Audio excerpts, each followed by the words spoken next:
Good morning friends. चलिए देखते हैं आप में कितना है दम, देखें कितना है दम। आप सभी सीटेट एग्जामिनेशन के लिए फाइनली प्रिपेयर्ड हो चुके हैं। अब आप लोग जो भी पढ़ना था पढ़ चुके हैं और फाइनली एग्जामिनेशन के लिए गियर अप हो रहे हैं।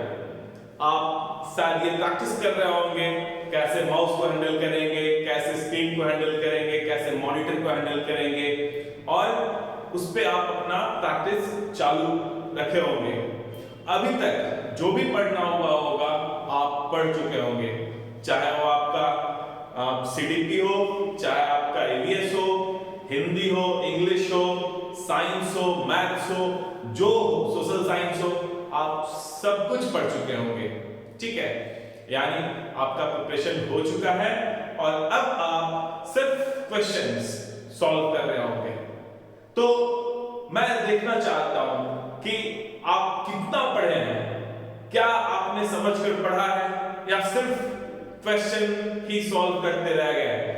YouTube पे आप सिर्फ क्वेश्चंस प्रैक्टिस ही देखते रहे, या आपने कंटेंट को पढ़ा, उसे समझा और अब जब आपको एग्जामिनेशन हॉल में घुसने का इंतजार है, जब आप कुछ दिनों में एग्जामिनेशन हॉल में घुसेंगे और अपना एग्जाम देंगे, ठीक है, अपना एग्जाम देंगे, तो ये देखना बहुत जरूरी हो जाता है कि आपने कितना पढ़ा है, क्या पढ़ा है। तो मैं आपके लिए एक छोटा सा टेस्ट, ठीक है, कितना है दम, ये लेकर आया हूं। सिर्फ 8 क्वेश्चंस का है और जब हम क्वेश्चंस करेंगे तो अभी आंसर नहीं लिखा हुआ है। जब हम क्वेश्चंस बोलेंगे आप पॉज करो, आप सारे क्वेश्चन को सॉल्व करो और उसके बाद आप आंसर देखना, ठीक है।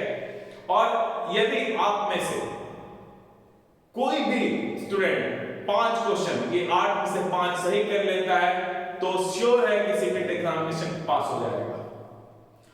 तुक्का मारने, अपने ज्ञान से, अपने नॉलेज से, आपने जो पढ़ा है, ठीक है, उसके आधार पे तुक्का से नहीं, तुक्का हो सकता है 5 सही हो जाए, तुक्का से नहीं, जो आपने पढ़ा है, आप अपने नॉलेज के बेसिस पे भी आप 5 क्वेश्चन, ये 8 में से 5 सही कर लेते हैं तो ये मेरा गारंटी है कि आप सीटेट एग्जामिनेशन क्वालिफाई कर जाएंगे, पास कर जाएंगे।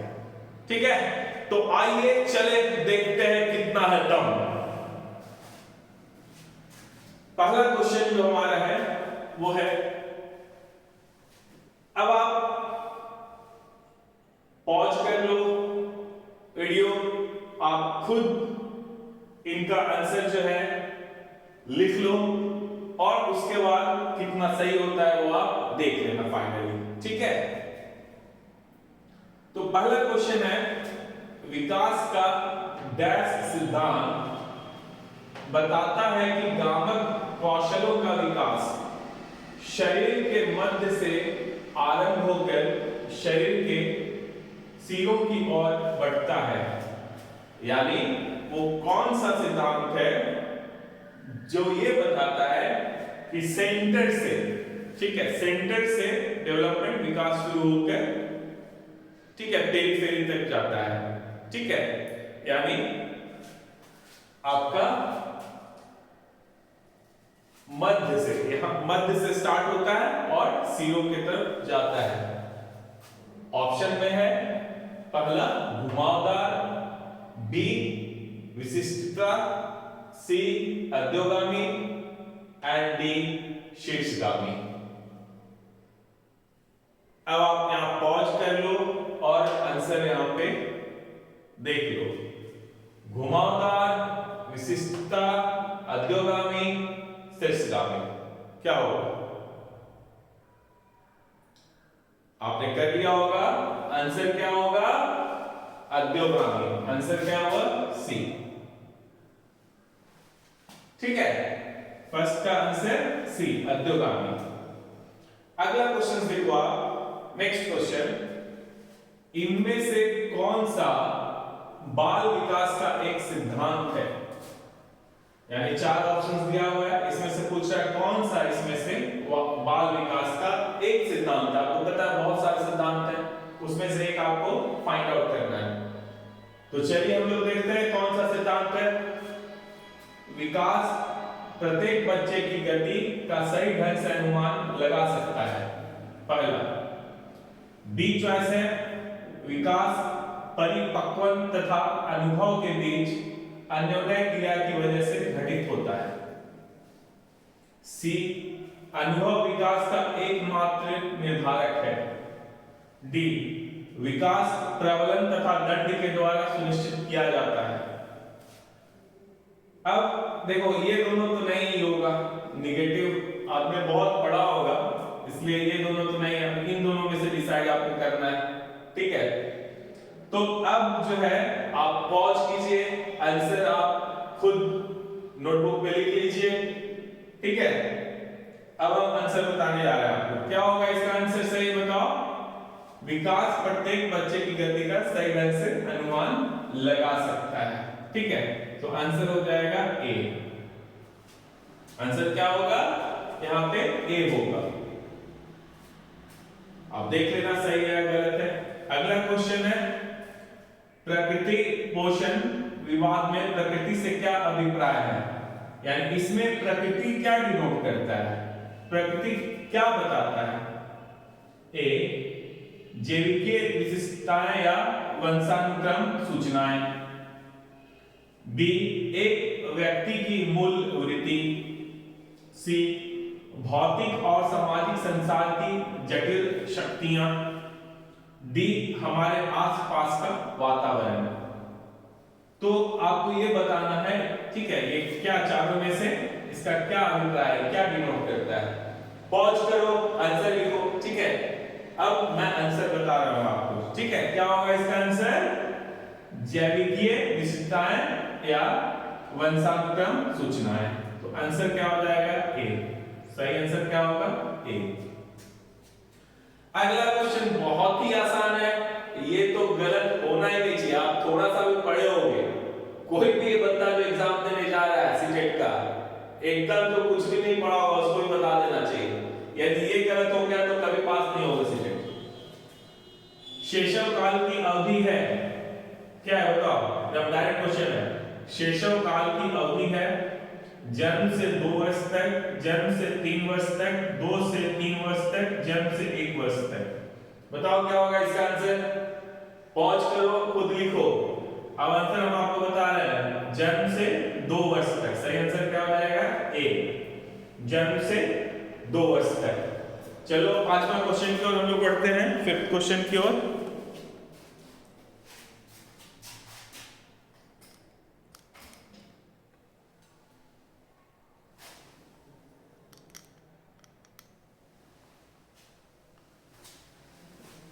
फिफ्थ क्वेश्चन क्या है, मानसिक संरचनाएं जो चिंतन के निर्माण प्रखंड है, इसके लिए पियाजे ने किस शब्द पद का प्रयोग किया है। चलो बताओ क्या होगा। आपने पियाजे बहुत किया है, ठीक है, जो भी आया पियाजे पढ़ा के गया, ठीक है, कॉलवर पढ़ा के गया, ठीक है। तो बताओ क्या होगा इसका सही आंसर, विकास के क्षेत्र, जीन, परिपक्वन प्रखंड या स्कीमा। अब आप कंफ्यूज इससे हो जाओगे। चलो यहां पे पॉज करो और आप आंसर लिख लो अपने नोटबुक पे। लिख लिया, मानसिक संरचनाएं जो चिंतन के निर्माण प्रखंड है, इसके लिए पियाजे ने किस शब्द पद का प्रयोग किया है। तो क्या होगा इसका आंसर, स्कीमा, ठीक है, स्कीमा के लिए डी। सही आंसर इज डी।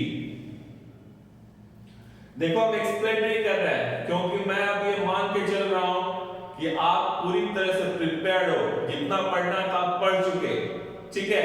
अब सिर्फ आप प्रैक्टिस कर रहे हो। अब सीधा एग्जाम हॉल में जाओगे, सामने में मॉनिटर होगा, कंप्यूटर होगा, क्वेश्चन आएगा, टिक टिक टिक अब मार्क करते जाओगे, टिक क्लिक करोगे माउस पे, हो जाएगा टिक, क्लिक करोगे हो जाएगा। अब रहना नहीं पड़ेगा, टाइम बहुत बचेगा आपका। अगला क्वेश्चन देखो, इनमें से कौन सा विकास का एक सिद्धांत नहीं है। इनमें से कौन सा विकास का एक सिद्धांत नहीं है। देखो यहां पे नहीं कह रहा है, तो कौन सा नहीं है? विकास वंशानुक्रम और पर्यावरण दोनों से प्रभावित होता है। विकास संशोधन योग्य होता है। विकास केवल संस्कृति से शासित और निर्धारित होता है। डी ऑप्शन है, विकास जीवन पर्यंत होता है। अब बताओ क्या होगा इसका आंसर? आप पॉज करो और आंसर बताओ क्या होगा। नहीं है, देखो नहीं है, आपने मार्क कर लिया होगा। चलो आंसर देखते हैं क्या होगा। सी, यानी विकास केवल संस्कृति से शासित और निर्धारित होता है, ये गलत है। नेक्स्ट 7th क्वेश्चन देखो, वाइगोत्स्की के अनुसार बच्चे स्वयं से क्यों बोलते हैं? यानी वाइगोत्स्की के अनुसार जो है बच्चे खुद से बात क्यों करते हैं, खुद से क्यों बोलते हैं? ऑप्शन ए है, बच्चे अपने कार्य को दिशा देने के लिए बोलते हैं। बी है, बच्चे अपने प्रति वयस्कों का ध्यान आकर्षित करने के लिए बोलते हैं। सी, बच्चे स्वभाव से बहुत बातूनी होते हैं। डी, बच्चे अहम केंद्रित होते हैं। एक्सप्लेन हम नहीं कर रहे हैं अभी, क्योंकि हम ये मान के चल रहे हैं आपको सब कुछ आता है। अब सिर्फ आप एग्जाम दे रहे हो। सही क्या होगा बताओ फटाफट। पॉज करके करिए मार्क। अब आंसर बता देते हैं, इसका ए होगा, बच्चे अपने कार्य को दिशा देने के लिए बोलते हैं। ठीक है, लास्ट क्वेश्चन 8वां क्वेश्चन देखो क्या है, कॉलवर्ग ने प्रस्तुत किया है। बहुत ही आसान क्वेश्चन है, एक 4th नंबर का क्वेश्चन, दूसरा 8 नंबर का क्वेश्चन। ये दोनों तो एकदम आसान है, जो नहीं किया वो कभी पास नहीं होगा। कॉलवर्ग ने प्रस्तुत किए हैं, क्या किए हैं? नैतिक विकास के चरण, संज्ञानात्मक विकास के चरण, शारीरिक विकास के चरण, संवेगात्मक विकास के चरण। इसमें से क्या होगा सही आंसर? तो ये तो डायरेक्ट क्वेश्चन है। पॉज करो, आंसर लिख लिए होगे। अब आप बता दें आंसर। आंसर इज नैतिक विकास के चरण, ए हो जाएगा। ठीक है ऑप्शन। तो ये 8 क्वेश्चंस था। आप सभी ने ये 8 क्वेश्चंस बनाया। अब देख लो कितना सही हुआ है।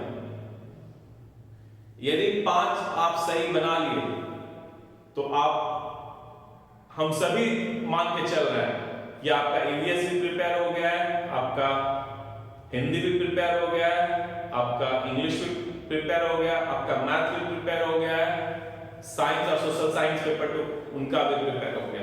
ये हम मान के चल रहे हैं। ये 5 करोड़ का हम एकदम श्योर है कि वो सब आप प्रिपेयर अच्छे से किए हो। फिर आपको कोई पास होने से नहीं रोक सकता है। आप पक्का पास हो जाओगे, एकदम श्योर पास हो जाओगे, हम बता रहे हैं। लेकिन 5 से कम तो फिर थोड़ा तो भाग के साथ देना पड़ेगा, तभी हो पाएगा। ठीक है, इस बार तो नहीं, अगले एग्जाम्स के लिए जो आपका जून या जुलाई में होगा उसके लिए मैं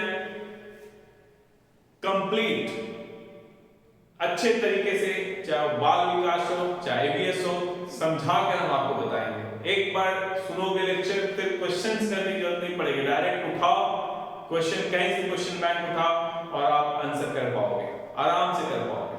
उस तरह से हम लोग सीखेंगे, उस तरह से हम लोग सब्जेक्ट को जानेंगे। लेकिन अभी तो हम लोग के पास में समय नहीं है। अभी तो आप अच्छे से एग्जाम दो। ठीक है, जो भी 2-3 दिन बचे हुए आपके एग्जाम्स में, जो आप देख सकते हो देखो, प्लान करो और फोकस रहो। ठीक है, एकदम सोच लो और कि मुझे पास करना है।